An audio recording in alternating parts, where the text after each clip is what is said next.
Well, welcome back to Millennial Meets Gen Z 90's edition. I'm the Millennial Allison. I'm the Gen Z, Hannah. And every once in a while, we watch a movie that feels bigger than just a movie. This week, we're stepping up to the plate with A League of Their Own.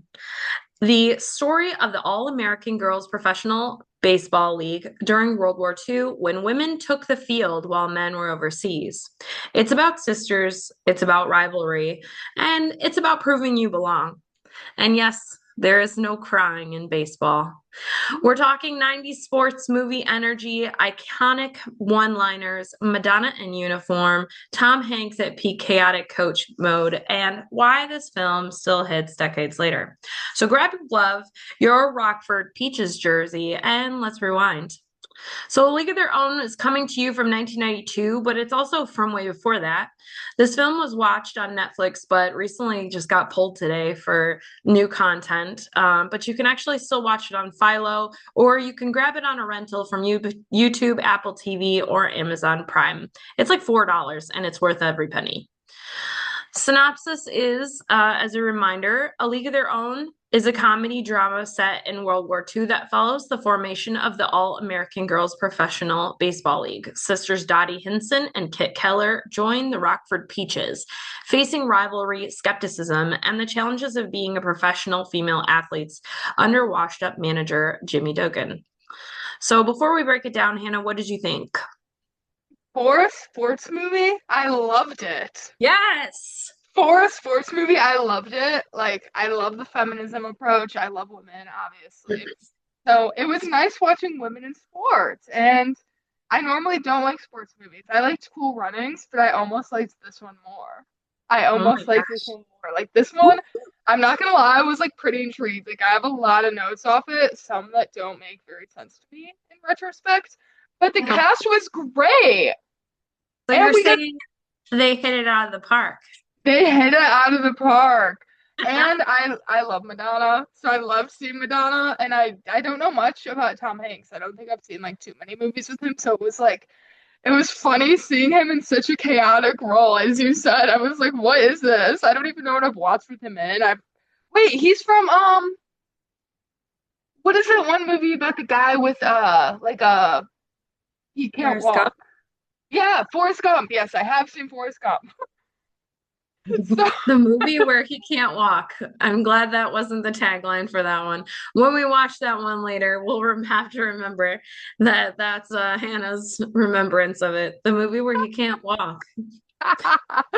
He no, but didn't it was like so cross the funny. country in that movie, but that's okay. This is true. This is very true. No, it was just funny seeing him in like a completely different role. And as I said, seeing Madonna was great. And I got to see Bill Pullman. Yeah. Did you And stay awake? I did stay awake. I'm not even gonna lie, I was actually pretty invested in this movie. Like when I watched it, I like locked in and my attention was like, wait, this is a good movie. I am very much interested in it. Because going into it, I was like, oh, it's a sports movie. I don't know if I'm gonna like it as much. I loved it. I Yeah. loved it. So Yeah. Awesome. yeah. Do you have a favorite character? Kit, I think Kit. Kit? Kit Yeah. Keller. Yeah. I don't know. Okay, if I had an older sister who was beautiful and super talented, I would be jealous. And that's why I resonated with her. And I don't have a sister. I'm the oldest sibling. So like literally no personal connection, but I just understand her and I understood the fact that she like wanted more out of her life. She didn't just want to be a housewife.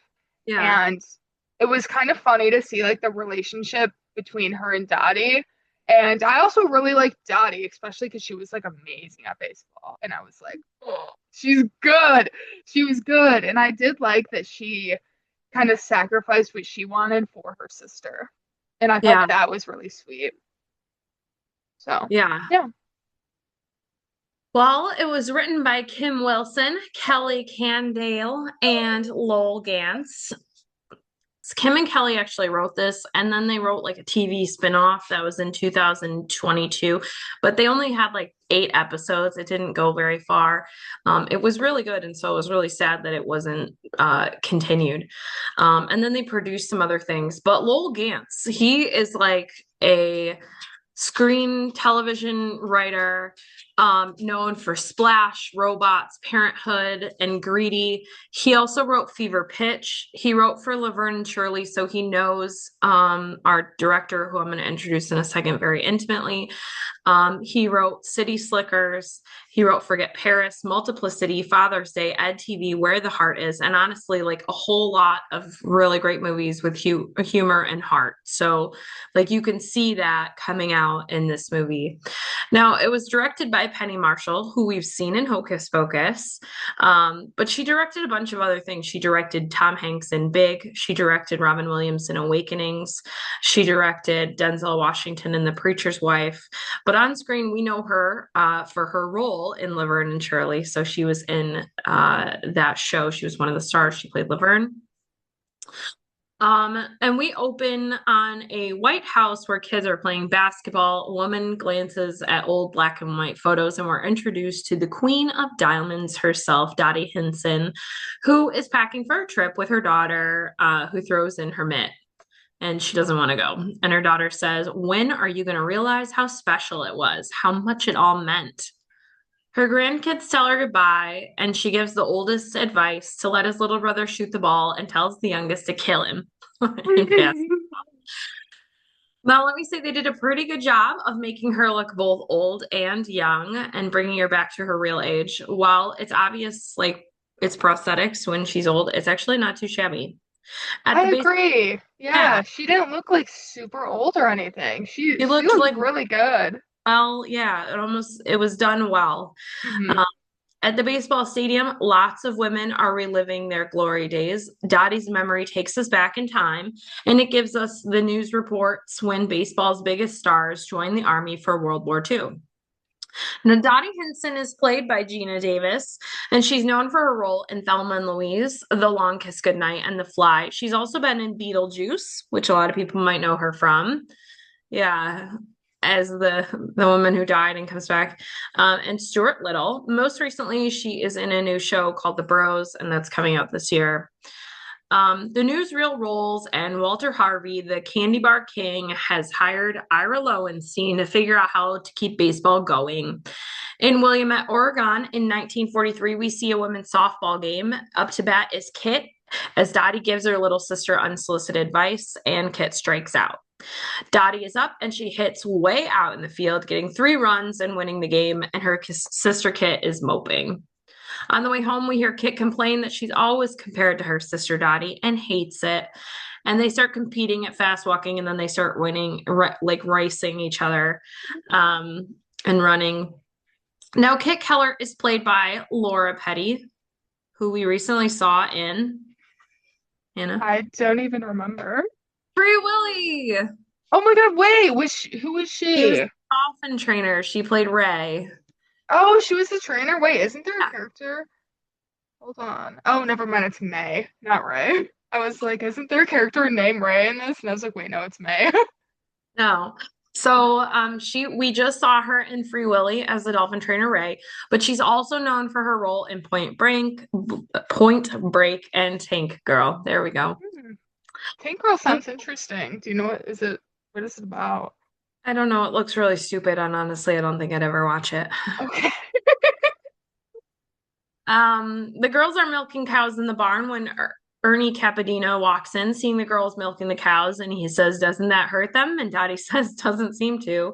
And Ernie says, "That would bruise the hell out of me." Now, Ernie introduces himself as a baseball scout working for Harvey Bars. They're trying to make a buck while the boys are overseas. It's a real professional baseball league, and they'll pay $75 a week, and he offers it to Dottie. Kit offers to go, but he doesn't want her. He wants Dottie, and Dottie says no thanks. And Ernie says, "No skin off my ashtabula," which is my new phrase that I am now going to start saying. So All right. be prepared, because that's no skin off my ashtabula. I've never heard Ashtabula that. is a city in Ohio. I don't think it's anything else. Oh, I Um, like that. That's great. it's just a play on other words that sound kind of like the start of that. So Kit runs out after him, offering to pitch, and he says Dottie is the goods, not her. And then he realizes she has muscles. Ernie says, if she comes, you can come too. In order for Kit to go, Dottie has to go. Kit tells her, I gotta get out of here. I'm nothing here. And later the train starts and Ernie is avoiding a salesman on the train. Dottie and Kit are running after the train. They throw their bags and hop on. And Ernie says to them, you promised the cows you'd write? Ernie tells them they gotta look at another girl in Fort Collins, Colorado.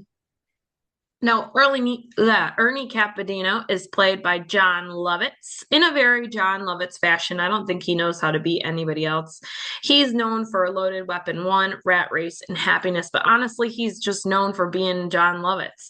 He's pretty distinct, and he's been in The Three Amigos, Big, The Brave Little Toaster, City Slickers 2, Cats and Dogs. He was in a few episodes of Friends and New Girl, and honestly, he's been in a lot of things, including voiceover work on The Simpsons. He was So, a new girl? yes. Oh my gosh.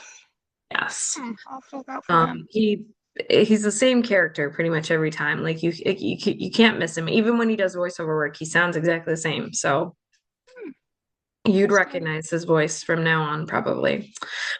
In Colorado, it's raining outside, so they're batting in the gym, and Marla is hitting balls left and right. And then she switches to batting lefty and is hitting even better. She breaks several windows. Ernie and her dad call her over, and yikes, she looks a little creepy. And he's not interested in her because of her looks. He So tells, sad. That made me so angry. I know. He tells Dottie and Kit they can't use her because of her looks, and the girls refuse to leave without her, which I really loved that they were like, Yeah, they set their bags down. yeah, Marla's dad apologizes for raising her like a boy and asks Ernie to take her. It's great. yeah. Great scene. Marla Hooch is played by Megan Kavanaugh, who's known for her role in Robin Hood Men in Tights, Dracula, Dead and Loving It, and Jimmy Neutron. She plays the voice of Jimmy's mom. Oh, Um, she was also on an episode of Friends. She was the animal control agent and former classmate of Monica and Rachel, who was going to take away Marcel. I think that's in the first season. And then she was also in the movie That Darn Cat for Richer or Poorer and a few episodes of Home Improvement. oh. At the train station, Marla and her dad say goodbye. It's so sweet of a moment. He tells her to go where things happen. And then the girls all hop on the train together. So I really thought as an adult, this was a really sweet moment. As a kid, I think I thought it was kind of a boring moment. But as an adult, I really love this part of the story. And I kind of wish that we had gotten more news on him, like in the movie, like if he had gotten sick or like something, like she had left him to take care of himself. And Yeah, I feel like we should have gotten letters or something from him and actually seen more about that, but they I didn't do agree. anything with it. Her dad was played by Eddie Jones, who's known for his role in The Terminal, Seabiscuit, and Sneakers. They arrive at the stadium, and Ernie says, hey, cowgirl, see the grass? Don't need it. Then he drops them off at Harvey Field for tryouts and says goodbye. At tryouts, there are women everywhere. And we meet May and Doris. May is a smoking bad girl, and Doris is the seeker of attention. And you already said you know who May is played by. Madonna, our Yes. girl. Do you know the other one? I have it written down. But before you read what you had written down, did you recognize her from anything? I have terrible facial recognition, if I'm being completely honest. Okay. Like terrible. And I never look up the movie correlations because I like to be surprised, but I do write down who the actresses are. Okay. Yeah.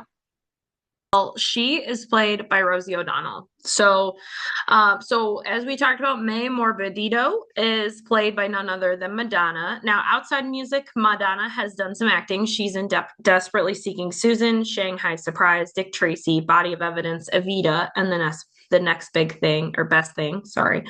I didn't know she was an actress. I didn't know she did acting until this. Yeah, so she did a few movies here and there in between her music. Obviously, music is the biggest thing that she's done. Hmm. Doris Murphy is played by Rosie O'Donnell, and Rosie has been in Sleepless in Seattle with Tom Hanks. So we'll see her again later in that movie. The Wait, we're watching Flintstones, it?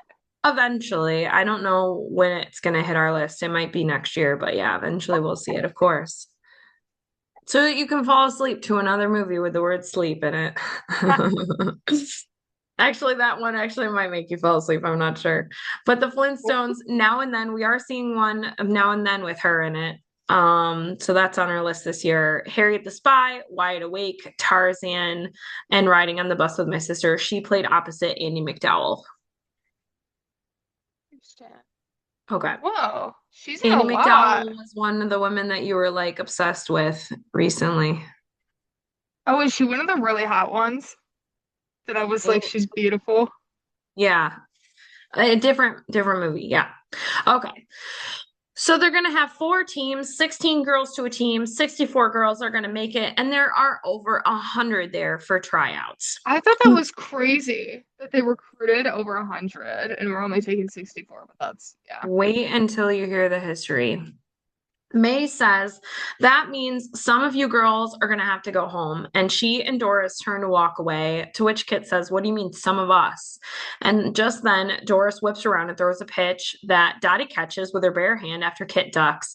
May says, "Okay, some of them are going home," which I thought was really I cute. thought that We, was cute. I was shook when Dottie caught it. right?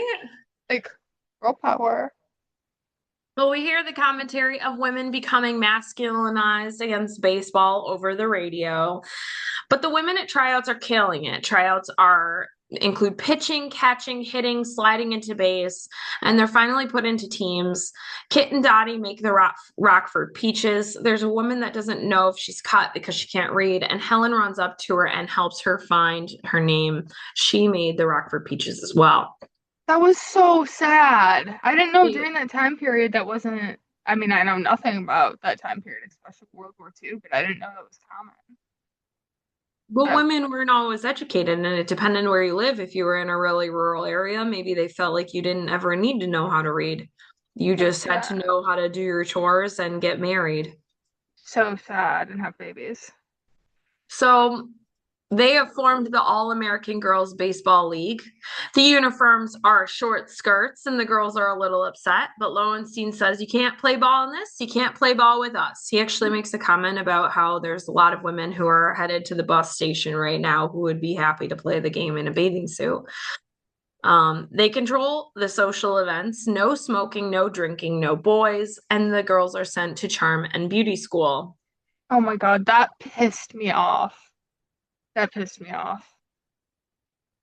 Yeah. Well, it's part of how they're going to get people in, right? Is that they have to look attractive and be interesting. And Walter Harvey shows Jimmy around the grounds and he tells him he's going to give him a managing job. He asks Jimmy if he's a fall down drunk still, and Jimmy says he's not because he can't afford it. Kind of sounds like a mess, to be honest with me. Um, Harvey says Jimmy tells Jimmy he's still a name, so he needs to wave to the crowd and manage the women's baseball team. And Jimmy said he hit 487 runs for his baseball club, three in the World Series, two in Game 4 alone. And Harvey says that's why he's giving him a job. Take it or leave it. Yeah. Okay, so Hannah, who played Walter Harvey? Who played Walter Harvey? Do I have this written down?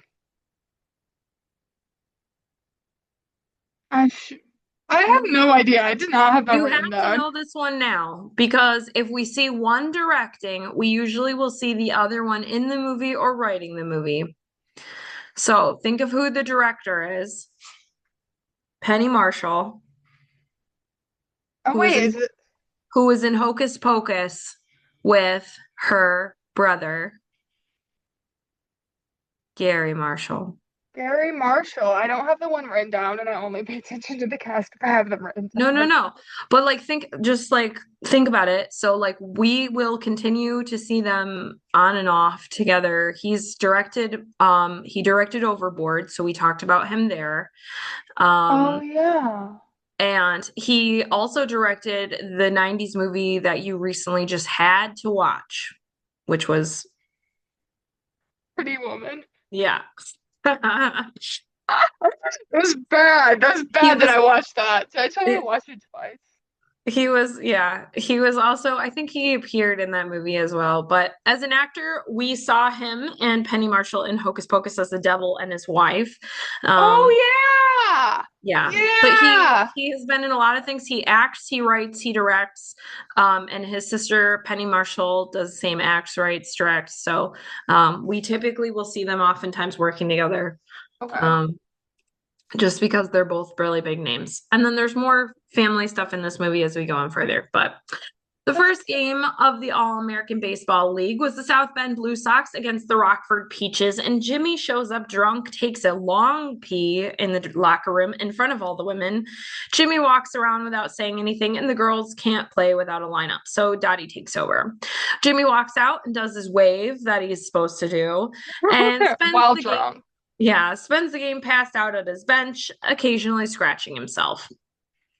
So the lineup is all the way May, Doris, the Queen of Diamonds, Dottie, Marla, Shirley, Helen, Ellen, Sue, Evelyn, Kit, and Betty Spaghetti. So who we haven't met yet? Shirley Baker. She's the one who couldn't read. She's played by Ann Cusack. Ann is known for Stigmata, Tank Girl as well, that movie that you asked about a minute ago, and Gross Point Blank. But we'll probably see her in The Birdcage at some point or Multiplicity. Ellen Oh, Sue Gotlander was the Miss Georgia. She is played by Freddie Simpson, and she is known for her role in Popcorn, Blue, and Thunderbolt Road. But I guess that's it. She now owns an acupuncture studio. Evelyn Gardner, who cries, is played by the amazing Biddy Schramm, who's known for One Fine Day, which is on our list, Marvin's Room, and my favorite, she plays the patient, amazing Sharona Fleming in Monk. So oh, one of can my I say favorite. their positions? I have that written down. Sure. So Okay. Shirley Baker. Do I have her written? No, I don't have her written down. I have so, so. May is center field. Kit is pitcher. Dottie is catcher. Doris is third base. We have Betty is left field pitcher, which I don't even know what that means. Don't ask me. I don't know. It means that she's in left field unless she's pitching. Oh, wait, that makes okay. Probably. Evelyn is right fielder. I think that was a two. She also pitches and she's in left field. So Betty Spaghetti Horn is played by Tracy Reiner, who is known for her role in Die Hard, Big, alongside Tom Hanks again, and Pretty Woman. She plays a woman in the car. Tracy is also Penny Marshall's daughter. So she is the director's daughter. And we'll probably see her again in That Thing You Do. Well, that sounds like a good movie. Yes, it is a good movie. And she is the daughter of two famous people. So Penny Okay. Marshall, obviously, who's a director here, and Rob Reiner, who is also a big director and I think passed away recently. Amazing, amazing director. Anyway, we'll probably hit stuff that he's done if we haven't already. The last one on my list is Helen Haley, who turns up to help Shirley find her name. Helen Haley is played by Anne Ramsey. She is known for her role in Planet of the Apes, The Taking of Deborah Logan, and my favorite was her role as Lisa Stemple in Mad About You. But she has been in a ton of awesome things, but more importantly, I met her a few years ago on the street of Washington, D.C. So here's my quick story time about that.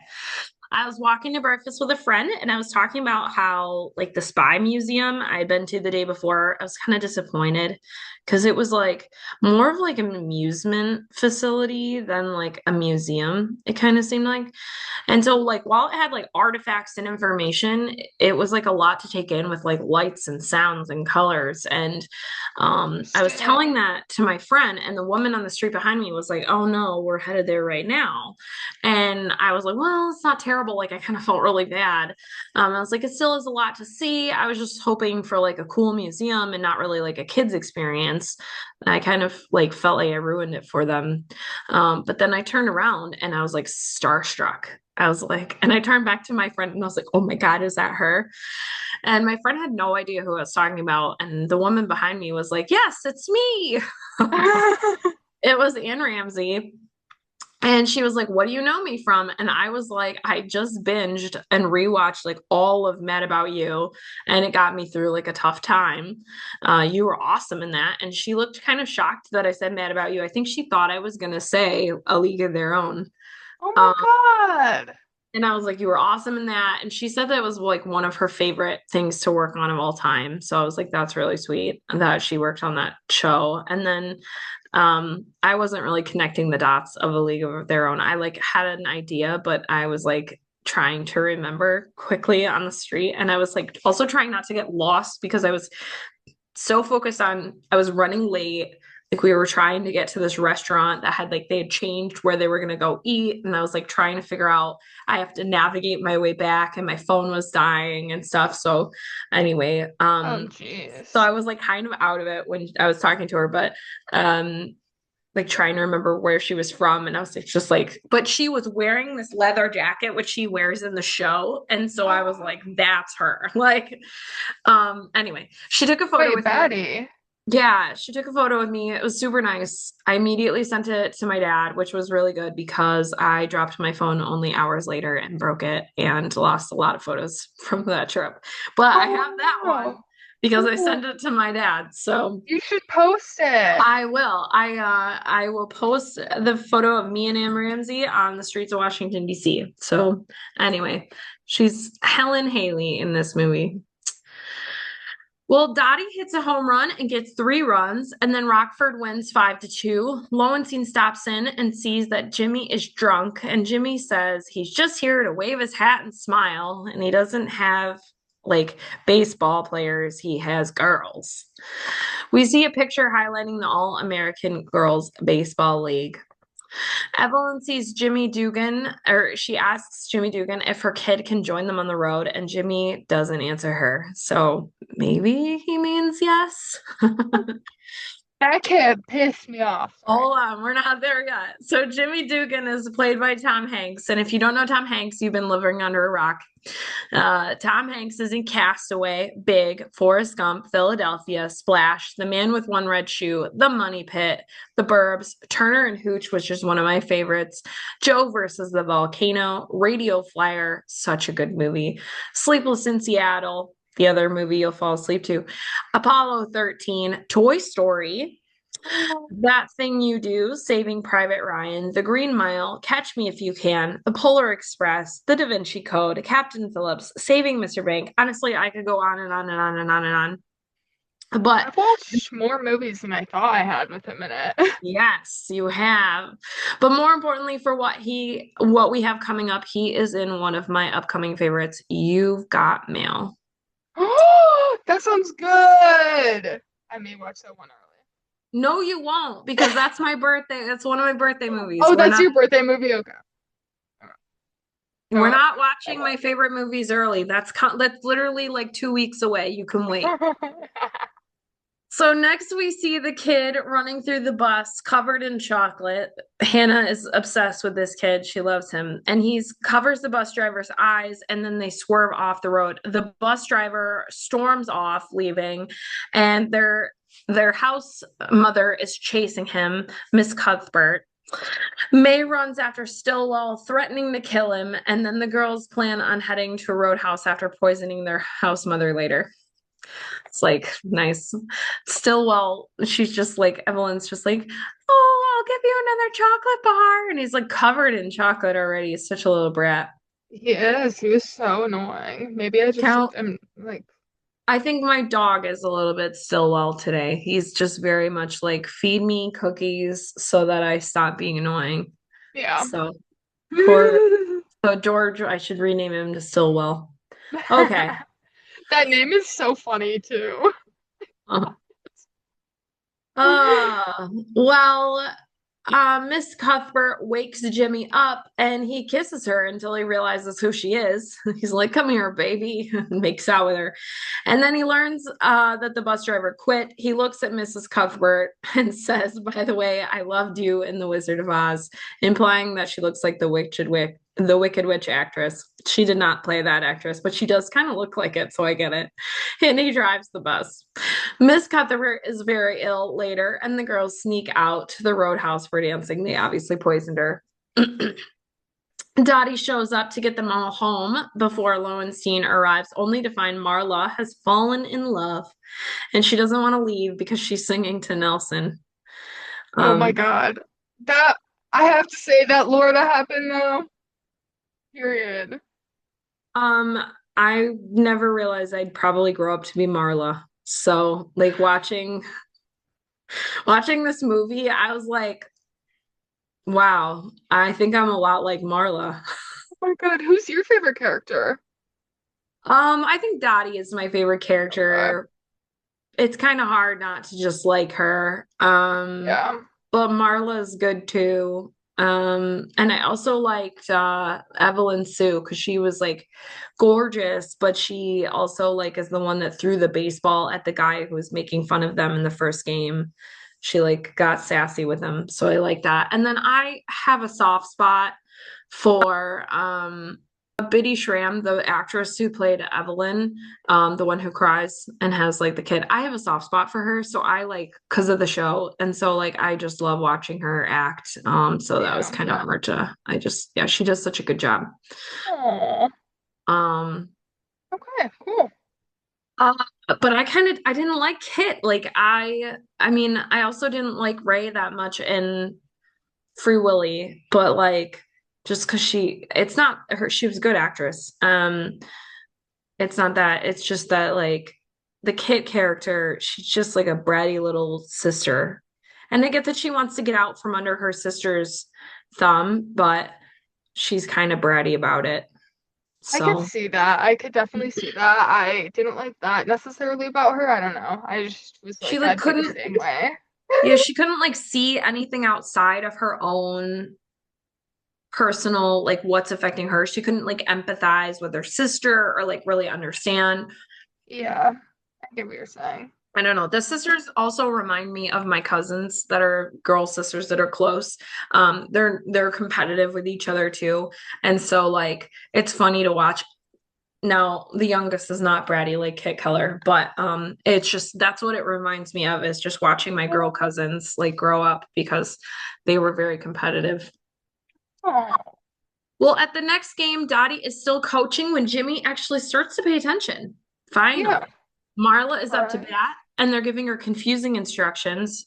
Um, Jimmy finally starts coaching and tells Marla to swing away instead of bunting it is what Dottie was telling her to do. She eventually does swing away and kills it.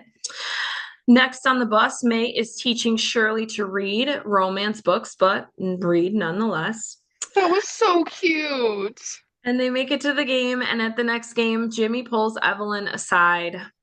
Jimmy says, Evelyn, could you come here a second? Which team do you play for? And Evelyn's like, well, I'm a peach. And Jimmy says, well, I was just wondering why you would throw it home when we got a 2-run lead. You trying to get run on second and we lost the lead because of you. Start using your head. That's the lump about 3 feet above your A. And Evelyn starts to cry. And he says, are you crying? Are you crying? Are you crying? There's no crying in baseball. There's no crying in baseball. That's And a the ump phrase comes, my dad says quite often. there you go. This is where it comes from. Yeah. The ump comes over and tells him to treat the women like he would treat his mother. And he tells the ump he looks like a penis with a hat on, and the ump throws him out of the game. The girls are told there is a reporter and photographer from Life magazine. He asks for something spectacular to keep the women's team going, and he tells them to give it all they've got.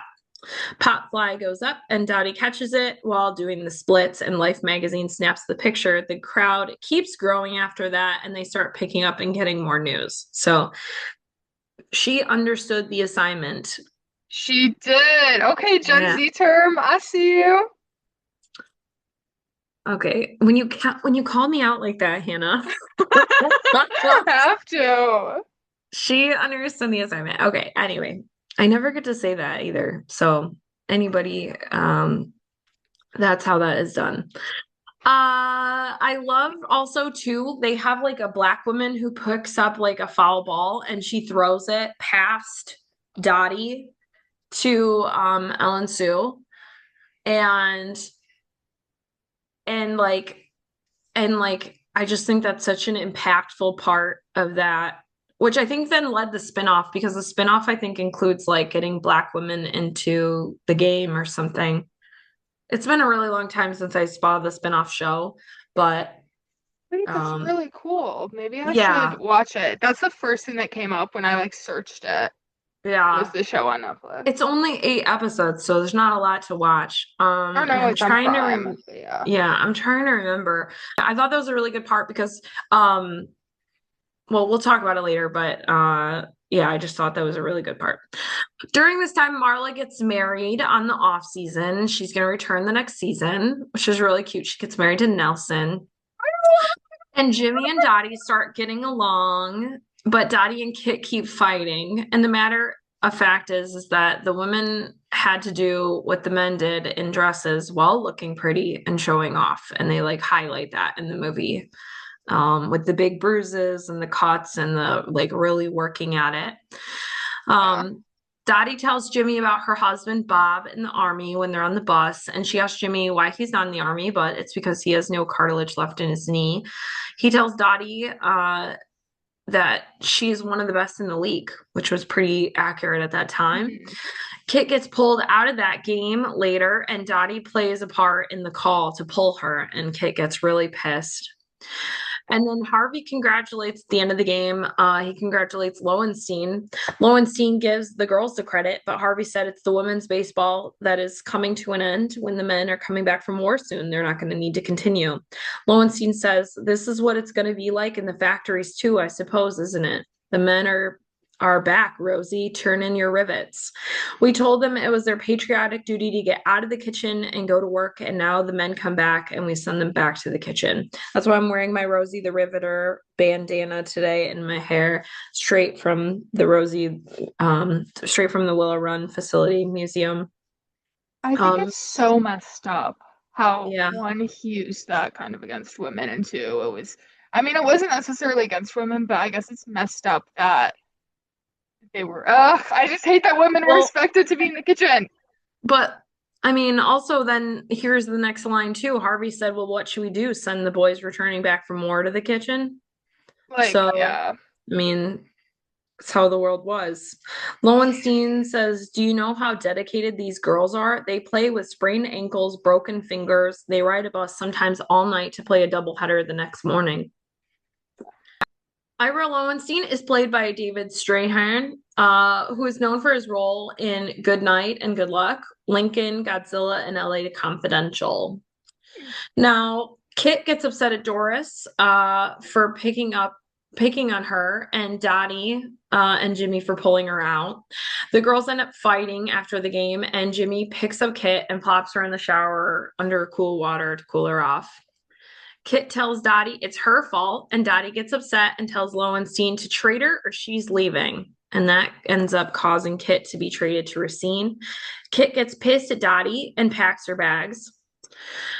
The next game, we hear Evelyn's song about the baseball league. Batter up, hear that call. The time has come for one and all to play ball. That was And really good. And then we hear, "Oh, we're the members of the All American League. We come from cities near and far. We've got Canadians, Irish ones, and Swedes. We're all for one, we're one for all, we're all American." And then it says, "Each girl stands her head so proudly high. Her motto, do or die. She's not the one to use or need an alibi. Our chaperones are not too soft or not too tough." That was a weird part of that song. "And our managers are on the ball." And then they start saying, "We've got a president," but it cuts out because like the song cuts out, so we don't get to hear the rest of it while they're talking. But they end with, "We're all for one, we're one for all, we're all American." So I like that song. I was singing that last night. Yeah, it was cute. And the fact that it was like at the end too was cute. Yes. Well, Jimmy comes in and tells them he's about to get a bonus if they go to the World Series. And then a telegram delivery boy comes in, but doesn't really know who his telegram is for. Jimmy ends up looking at it and delivers the news and kicks the telegram boy out. And it is Betty Spaghetti's husband, George. He had died in the war. Now, the Western Union guy is played by Robert Stanton. If you've ever seen Confessions of a Shopaholic, he is Derek Smith or Smythe. He's the creditor that's tracking her down in that movie. Because I looked it up because I was like, who is that? I recognize that guy, and he's in a lot of other things. Um, he's in like Stepford Wives and other things like that. But that was what I was like, that's the guy I was thinking of, as he's the creditor in Confessions of a Shopaholic. Anyway. Wait, that's so funny because I just watched that movie after I watched A League of Their Own last night, and I didn't even clock that. I mean, I did fall asleep to this movie. That He's was my like, fall asleep movie. yeah, he's tracking her down. Later, Dottie is crying, worried it could have been her, and just then a man enters her room. It's Bob, her husband, with a cane. He got hit by a sniper and he's been discharged due to his injury. Now, Bob Henson is played by Bill Pullman, who we just saw in Woman. Sleeping, but we'll see later this year in Independence Day. He's also in Lost Highway and Spaceballs, and he's also in Newsies, Sleepless in Seattle as well, Wyatt Earp, and Casper. I love him. He might be one of my favorite male actors now because he's like beautiful and nice. Yes. Well, and he's in a lot of great movies. So the next day, all the girls are running late to the bus, and Jimmy is yelling at them when two boys run up and ask Jimmy to sign their baseball, and he does, writing Avoid the Clap, Jimmy Dugan. I And he tells them that's good advice. have a question about Sure. that. Is is he referring to like an STD? Yes. Okay, good. I just wanted to make sure. Not good, but you know what I mean. Yeah, I wanted to make sure I got that. Yes. Um, Now, Dottie is packing her stuff into a car with her husband, and she is not going to the World Series. And Jimmy says, taking a day trip. And she says, no, Bob and I are driving home to Oregon. And he says, I really thought you were a ball player. And she says, well, you were wrong. And he says, was I? And she says, yeah, it's only a game, Jimmy. It's only a game. And I don't need this. I have Bob. I don't need this at all. I gave, and he says, I gave away 5 years at the end of my career drinking, 5 years. And now there isn't anything I wouldn't do to give it, to get back any one day of it. And she says, well, we're different. And Jimmy says, this is chicken poop, Dottie. If you want to go back to Oregon and make 100 babies, great. I'm in no position to tell anyone how to live, but sneaking out like this, quitting, you'll regret it for the rest of your life. Baseball is what gets inside you. It's what lights you up. You can't deny that. And she That says was it just so got too pretty. hard. Yeah, that And was he says so it's beautiful. supposed to be hard. If it wasn't hard, everyone would do it. The hard is what makes it great, Mhm. which is a really good line to remember. The hard Yeah, is what makes it great. I'm writing that down. I completely did not write that down. The girls go to the World Series, Rockford versus Racine. The Bells win 2 games, the Racine Bells. Rockford wins one, the Bells win one, and then Rockford wins two. They tie 3-3. Jimmy decides to lead them in a little prayer. We've been pulling the prayers from every movie we've seen so far, and this one is not uh, any different. Ah, Lord. He's like, Lord, hallowed be thy name. May our feet be swift. May our bats be mighty. May our balls be plentiful. It's kind of a weird. Uh, Lord, I just like to thank you for that waitress in South Bend. You know who she is. She kept calling your name. And God, these are good girls. See them all the way through. Amen. The, the national anthem plays and the stands are full. The last game of the World Series. Stillwell is annoying, saying, you're gonna lose. And Jimmy hits him with a mitt in the head, knocking him to the ground.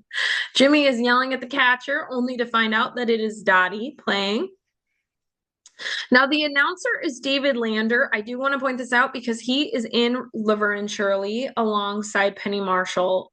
He played Squiggy. So he is known by her, and probably that's how he landed that. And it's perfect role for him. The game is tight. Racing gets a run when Evelyn makes a mistake. And Jimmy works on being kind to Evelyn instead of yelling at her for screwing up. The bases are loaded, and Helen hits the ball and gets out at first. It's Dottie at bat and Kit on the mound. Dottie slices a line drive right at her, getting 2 runs and lands on second.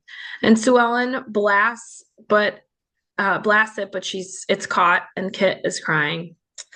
Peaches are getting the outs. Kit is up to bat against Dottie as the catcher, and Sue Ellen pitching. Dottie tells Sue Ellen to throw high fastballs because her sister cannot swing at them. But after two strikes, she hits the last one. She hit the crap out of that third one, got two home, and tore off for home, knocking over Dottie, and Dottie dropped the ball so Kit could win the World Series. I really think she let go of that ball on purpose. Oh, she definitely did. This was Kit's dream, though. This wasn't Yeah. Dottie's. Dottie was just there along for the ride, if we're being honest Yeah. here. This riled up the crowd and allowed the league to continue, thank goodness. Mhm. Kit is signing autographs later, and Dottie comes out. Kit apologizes for knocking her over. They make up and they tell each other that they love each other. Dottie says she's going to quit to have kids, and Kit says thanks for getting me into the league. And Dottie says she got herself into the league. She just got her on the train, that's all. And invites her home so that they can hit line drives at her head. I like that. She kind of brought that back. Bob and Jimmy meet, and Bob says he likes Jimmy as a ball player, and Jimmy tells Dottie Bob is really nice. We fade back to Dottie when she's older, seeing everyone play. Doris and May throws a ball at Dottie. Dottie only played 1 year, is what we find out. They have a great exhibit at the at the Women in Baseball. Stillwell is there. He's much older now. Dottie sees the photos of Jimmy Dugan and notices his death date. The women were inducted into the Baseball Hall of Fame, and the ribbon was cut by Mr. Lowenstein. And then they sing again the song. Kit shows up with all of her grandkids and spots Dottie. They hug and they cry, and they take pictures of all the peaches today. And then this film was dedicated to the AAGPBL, the All American Girls Professional Baseball League. And then we hear the outro song from Madonna, This Used to Be My Playground. So, what did I miss? So first, when the Rockford Peaches initially, well, obviously through the Rockford Peaches, it was in Illinois. It was in Illinois. The Rockford Peaches, and Mhm. Rockford's like 40 minutes away from me, so I thought that was really cool. I was like, this is cool. Like they're so close to me. I actually have a lot of like pretty good notes. Well, I researched stuff, so am I allowed to say the stuff I researched before we go into history? Well, let's talk the history and we'll talk about that. Okay, cool. I thought the ladies' school slash beauty school was insane, especially having to watch them like learn how to be polite and proper. And I felt so bad for Marla. Like, homegirl did not want to be there. None of them wanted to be there, but I felt even worse for her because she didn't grow up very feminine. So that was probably so hard for her. You know what I mean? Like with her dad, like that. Ugh. I mean, Ugh. I think she didn't seem like she didn't really want to be there. She just was like accepting of it, but they were like, I don't even know what to do. When the Yeah. woman was like, what should we do for her? And the other woman was like, night games. It was just messed up. It was just messed up. Also, I noticed It that was funny Jimmy though. was drunk while driving. Yeah. Was that common? I mean, That's, oh my God. unfortunately, I'm sure That's that, crazy. I mean, it's been wrong to do for a long time, but people still do it. I forget who said it, but one of them ended up marrying a plastic surgeon and looked so good. I don't remember who that was. I should have written that down, but I I remember, think that was Sue Ellen because she looked the same. I think that was Sue yeah, Ellen. Yeah, she was the one who was Miss Georgia. yeah, because she said, Dottie, I married a plastic surgeon because they were like, oh my God, you look so good. And I was Yeah. like, that reminded me of First Wives Club, Yeah. even though she didn't marry a plastic surgeon. Oh, that's a good, okay, that's where we saw Rob Reiner. That's right. So he was the plastic surgeon in First Wives Club. So the daughter who played Betty Spaghetti that's his daughter. Wait, There that's you so go. cool. I was Oh like, my I know we God. saw Rob Reiner in something, but yeah, there Another you go. little So there's connection. all the connection. So Rob Reiner, the plastic surgeon in First Wives Club, was married to the director Penny Marshall Oh at one my point. God, wait, Yeah, that's cool. they were like Hollywood royalty. I mean, there's just yeah. Anyway, nepo That's baby. cool. That's cool. I feel like it was interesting. After doing my research, I thought it was interesting that certain parts of history were like actually put into this. And I liked that. Like for like a somewhat more historical movie or like a movie from the past, I was like, I love this. Because it was so Yeah. interesting seeing how the world was. Also, I hated their outfits or their uniforms. They were so, in my opinion, they were ugly as crap. Well, that's what they looked like They were, historically. Yep. okay.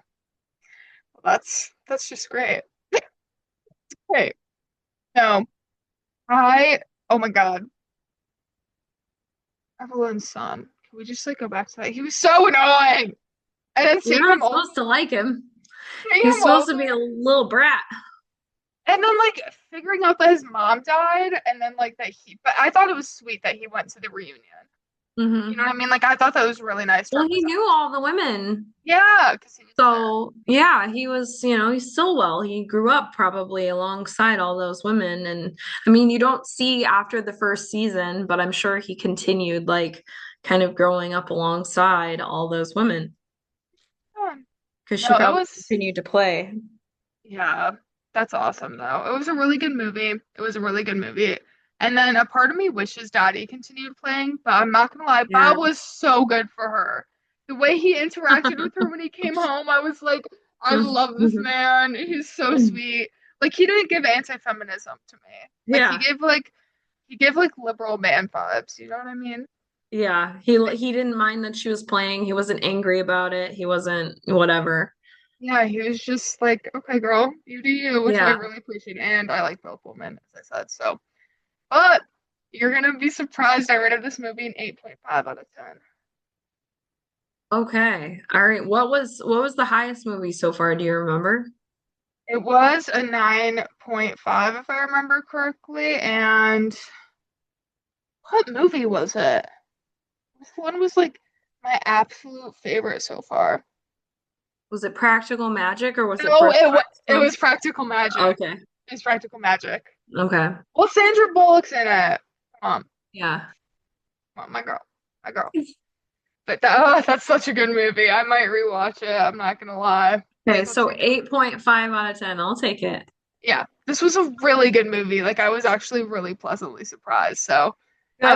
I like the movies you've been. Introducing you to, they've been Yeah, pretty good. Okay. they've been good. Well, So we're gonna keep going with that. We're gonna keep yeah. going. All right. Well, let's talk some history. So, following the entry of the U.S. into World War II, several Major League Baseball execs, started a new professional league for women players in order to maintain baseball in the public eye. The founders were Philip K. Wrigley, Branch Rickey, and Paul Harper. The first women's tryouts were held at the Wrigley Field in Chicago, complete with 200 women, not Oh, 100, scouted from amateur softball games across the country, and only 60 women were selected for the league in the first roster. yeah. So this did not include any Black women, unfortunately, due to segregation, which is why that pitch is really important in the movie. Um, Women were selected for their play, but they also had to fit the feminine ideal, just like we see in the movie. And the first league game was played in May 30th of 1943. The first four teams were the Rockford Peaches in Rockford, Illinois, the South Bend Blue Sox, the Racine Bells, and the Kenosha Comets. So it was all in the Midwest. It was right around the Chicago area that all the teams sprung up for women's baseball. It's so that they didn't have to travel as far because they were Yeah. traveling by bus. Um, so the things that you didn't like about the having to go to beauty and charm school, they did actually make them have to do that. The outfits you didn't like are legitimately the outfits that they wore. They weren't allowed to wear pants and things like that.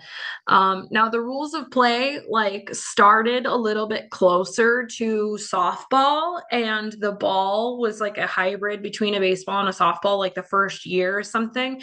And I think because like sorry men, but like I think because men designed this for women initially, they were like, oh, these women might not be able to do as many things. And so what they did is they shortened the length to the bases, and then they shortened the initial, I think like the pitcher's mound to home plate, but those lengthened after like a year or two. Like everything kind of went toward more towards regular baseball over time because they realized like women can equally throw, hit, pitch, similar distances. So, and the baseballs got more and more the baseball size. So, there were not as many adjustments made over time, but initially they kind of started to make adjustments, probably because they were nervous about making it. They were just probably nervous about women's abilities, and then making sure that it appear competitive and that it would like, attract. The whole thing was like to attract. I would love to be like, this was to save the spirit of baseball during World War II, but I bet it was to save money and income during World War II. So, Yeah, I bet. so like the whole point of this with women was to make them look attractive so the ticket sales would increase. Initially it was like run all by Wrigley, and he was, because of the Wrigley gum, which is where the name comes from. Um, yeah, that's where he has his What? name. Yeah, so Wrigley Field is based on Wrigley gum and Wrigley brand chewing gum. Oh my So God. they knew media and PR and marketing. And so because of that, he then was able to like do all the marketing for the league initially. And eventually the league was kind of like each team was then owned separately by its own owner. And the problem was is that the people who started owning the teams, they didn't know how to do their own marketing. And so like people weren't showing up to games and stuff anymore, and it kind of fizzled out. So Oh, that was jeez. yeah, that was the sad part of how it ran. It kind of went from like in 1948 they had over 900,000 spectators, Oh, but I think jeez. they ended Is it officially, 1954? yeah, 1954. Okay. Yeah. So it went about 11 years. That's impressive though, especially for the beginning. Didn't the photo at the end, I read this somewhere, the photo at the end that it showed like of the team in black and white, wasn't that recreated based on the actual Rockford Peaches? Yeah. That's awesome. I think so, yeah. And then like there's a really good video that I found last night that we'll put up on our YouTube, that interviews some of the women who played, especially in Oh, Wisconsin. The Wisconsin counties actually put this up because of the Kenosha comets that were there. But I God. mean, there was eventually, after a while, there were multiple clubs that got added: the Fort Wayne Daisies, the Chicago Colleens, the Springford Sallies, the Peoria Red Wings, and the Kalamazoo Lassies. So, like a bunch of Oh, different things were added later. okay. But yeah, it didn't last as long as I wish that it had. Now, there is still a USA team for like a baseball league, and the All American Girls Professional Baseball League still exists, but it's just not like an official thing as much as it Yeah. used to be. So they're Okay. trying to still build it and get it going again. But Cool. anyway, Good to know. Interesting. so yeah, it was very interesting, but that's why is because it started in Chicago. So it kind of sprouted from there. I think the furthest away, I'm looking at a map, I think the Minneapolis Millerettes was like probably the furthest one away. Oh, But geez. Okay. and I the like the names. there's a couple teams that moved around. Um, Mm. so I think, yeah, the Muskegon Lassies moved around a little bit. Okay. So it's kind of cool to go on. Wikipedia is great because it has like the team timelines and how long they lasted. But the Rockford Peaches won the most games. South Mm. Bend list was the entire time. Racine eventually moved to Battle Creek and then to Muskegon. So the Racine Bells became the Battle Creek Bells, and then they moved to the Muskegon Bells, and then they became the Okay. Muskegon Lassies. So, and the Okay. Milwaukee Chicks ended up moving across the water to Grand Rapids um, Oh. a year later. So Anyway, Hmm. interesting. The one other thing I want to add is that the song is legit. So the song is actually the real song that is known for, it was written for the teams and they still sing it when they get together. Oh, Um, and it's still played for this as well. So sweet. Okay. Very, very interesting. That's cool. I kind of like the historical aspect of it. That makes me happy. yeah. So are there any notes that you had that I didn't include? Let me check because I have like a whole different thing on the history. Were they actually inducted into the Baseball Hall of Fame? Was that real? Do you know? Yeah, they did have like a thing at the Baseball Hall of Fame where you could see American women. I mean, it's still an important part of history. Yeah, that's very cool. That is very cool. And I don't see that. Yeah, so they do have women inductees, Claire Shillase, Faye Dancer, Dorothy Ferguson, who is Dottie Key, Joanne Winter, Dorothy Kamenchek, Jean Fott, Doris Sams, Pepper Pear, Sophie Kurz, Arlene Johnson, and June Pepas were all inducted into the Baseball Hall of Fame. And Cool. the only reason I know that before I even found that on Wikipedia is because I've been to the Baseball Hall of Fame and I think I've been to the Baseball Hall of Fame. I'm pretty sure I have. And they were there and I saw a thing on it. It's Okay. been a long time. Well, I know those are most of my notes. You kind of covered what I had because I had the dates listed. I had the thing about the photos. I had during World War II and why they went or why it was Mhm. created. I just stuff like that. So it's already covered. But it was super interesting reading about it because, I typically don't do background on the movies, so I could real time be like, "What the Yeah. heck? That's so cool." Yeah. But like, I was just like drawn to it, and like my roommate and Absolutely. my boyfriend watched it together. We like watched it in the living room, and my roommate and I were like, "Wait, this is so cool! What's going on?" So Did we like, everybody like it? oh my God, yes. Well, they had already seen it, both of them. Okay. But so it was like a first time for me. And my roommate was so cute because she was like helping me with notes and stuff like that. Because she was like, write this down, write this down. I was like, okay, I was going to anyways, but that's so cool. And she was like, oh my God, like this is so interesting. And I was like, this is interesting. So we like pulled out the computer and like searched up all the history after the fact. And we were like, what? Well, So then you definitely should watch the video that I found last night because you'll find that yeah, I think that you'll find the actual players to be really interesting. okay. Yeah, send it to me. That'd be great. I'll watch it. Well, are you ready for our next movie? Yes, I have my notes open to write it down. Okay, well, our next movie is Can't Hardly Wait. This looks so good. It's a party movie. School's out, and an entire graduating class from football stars to cool girls to complete nerds gather at a wealthy classmate's home for a party. There, the artistic Preston, Ethan Embry, hopes to make a move on Amanda, Jennifer Love Hewitt, the beauty he has admired from afar for years. Now, dorky William, Charlie Corsmo, schemes to pay back meathead Mike, Peter Fasinelli, for years of bullying, and a would-be rapper Kenny, Seth Green, gets locked in a bathroom with snarky Denise. So it's a really good, yeah, it's a really good movie. It's loaded with people. It's just a party movie. Not one, there's like one, I guess, main storyline, but like the majority of it, it's like you're watching different people's storylines throughout the party. Um, you're gonna see Melissa Joan Hart from Clarissa Explains It All in there. You're gonna see, I'm trying to think of like who else. I mean, Seth Green's in there, but we haven't seen him yet. I don't know if you know who he is. Mm. Um,